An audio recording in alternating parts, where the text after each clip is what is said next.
നമസ്കാരം. ലോകത്തിലെ ഏറ്റവും ശക്തമായ നാവികസേനയായ അമേരിക്കയ്ക്ക് പോലും കാണാൻ പറ്റാത്ത ഒരു ഭീഷണി ഇന്ന് ഹോർമൂസ് കടലിടുക്കിൽ ഉയർന്നു വരികയാണ്. അത് വലിയ യുദ്ധക്കപ്പലുകളോ ആണവ സബ്മറീനുകളോ അല്ല, ചെറുതും വേഗതയേറിയതുമായ ആയിരക്കണക്കിന് മോസ്കിറ്റോ ബോട്ടുകൾ. ഒരു കൊതുകിനെ പോലെ ചെറുതെങ്കിലും കൂട്ടമായി വന്നാൽ വലിയ ശക്തികളെയും വിറപ്പിക്കുന്ന ഒരു പുതിയ യുദ്ധതന്ത്രം. ഇതാണ് ഇറാന്റെ പുതിയ കളി. 2 മാസത്തോളമായി തുടരുന്ന സംഘർഷങ്ങൾക്കിടയിൽ ഹോർമൂസ് കടലിടുക്കിൽ ആധിപത്യം ഉറപ്പിക്കാൻ ഇറാൻ തങ്ങളുടെ രഹസ്യായുധമായ മോസ്കിറ്റോ ഫ്ലീറ്റ് പുറത്തെടുത്തിരിക്കുകയാണ്. റവല്യൂഷണറി ഗാർഡ് കോർപ്സിന്റെ കീഴിലുള്ള ഈ ബോട്ടുകൾ ആഗോള എണ്ണക്കപ്പൽ ഗതാഗതത്തിന് വൻ ഭീഷണിയാണ് ഉയർത്തുന്നത്.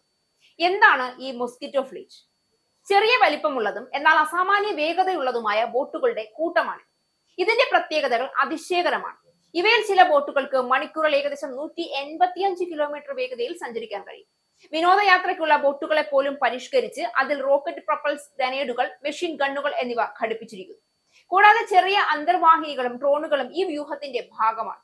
വലിയ നാവിക യുദ്ധങ്ങൾക്ക് പകരം ആക്രമിക്കുക, ഒളിക്കുക എന്ന തന്ത്രമാണ് ഇവർ പയറ്റുന്നത്. റഡാറുകൾക്ക് പിടികൊടുക്കില്ല എന്നതാണ് വലിയൊരു കാര്യം.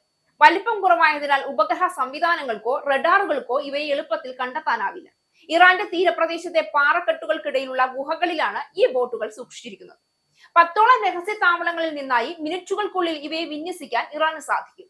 അമേരിക്കൻ യുദ്ധക്കപ്പലുകൾ വലിയ പീരങ്കികൾ ഉപയോഗിച്ച് ഇവയെ നേരിടാൻ ശ്രമിക്കുന്നുണ്ടെങ്കിലും പ്രതിരോധ സംവിധാനങ്ങൾ ഇല്ലാത്ത ചരക്കു കപ്പലുകൾ ഈ കൊതുക് പടയ്ക്ക് മുന്നിൽ നിസ്സഹായരാണ്.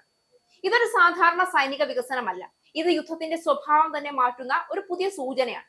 റിപ്പോർട്ടുകൾ വ്യക്തമാക്കുന്നത് ഇറാൻ തന്റെ പരമ്പരാഗത നാവികസേനയുടെ വലിയൊരു ഭാഗം നഷ്ടപ്പെട്ടിട്ടും ഈ മോസ്കിറ്റോ ഫ്ലീറ്റ് എന്ന ചെറിയ ബോട്ടുകളുടെ കൂട്ടത്തോടെ ഇപ്പോഴും ഹോർമൂസ് കടലിടുക്കിനെ നിയന്ത്രിക്കാൻ കഴിയുന്നുവെന്നാണ്. വലിയ യുദ്ധക്കപ്പലുകൾ തകർത്താൽ യുദ്ധം ജയിക്കാമെന്ന് കരുതിയ അമേരിക്കയ്ക്ക് ഇതാണ് ഏറ്റവും വലിയ തിരിച്ചടി.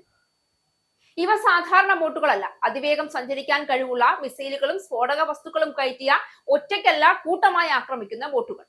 ഒരു വലിയ യുദ്ധക്കപ്പലിനെ നേരിട്ട് ആക്രമിക്കാൻ കഴിയില്ല എങ്കിലും നൂറുകണക്കിന് ബോട്ടുകൾ ഒരുമിച്ച് ആക്രമിക്കുമ്പോൾ അത് വലിയ നാവിക ശക്തികൾക്കും വലിയ തിരിച്ചടിയാണ്. ഇതാണ് സ്വാൻ വാർഫെയർ.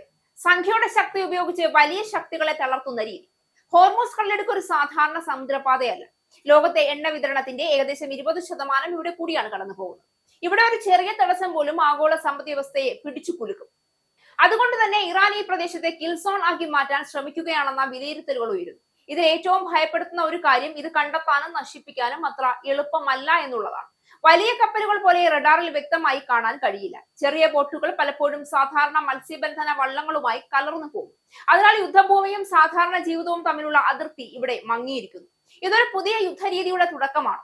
സാങ്കേതിക വിദ്യയിലും ആയുധശക്തിയിലും മുന്നിലുള്ള രാജ്യങ്ങളെ പോലും കുറഞ്ഞ ചെലവിൽ വികസിപ്പിച്ച ഇത്തരം തന്ത്രങ്ങൾ കൊണ്ട് വെല്ലുവിളിക്കാമെന്ന സന്ദേശമാണ് ഇറാൻ നൽകുന്നത്. അമേരിക്കയ്ക്ക് മുന്നിലുള്ള ചോദ്യം വലിയ യുദ്ധക്കപ്പലുകൾ കൊണ്ട് ഈ ചെറു ഭീഷണികളെ എങ്ങനെ നേരിടുമെന്നുള്ളതാണ്. കാരണം ഇവിടെ യുദ്ധം ശക്തിയുടേതല്ല, തന്ത്രത്തിന്റേതാണ്.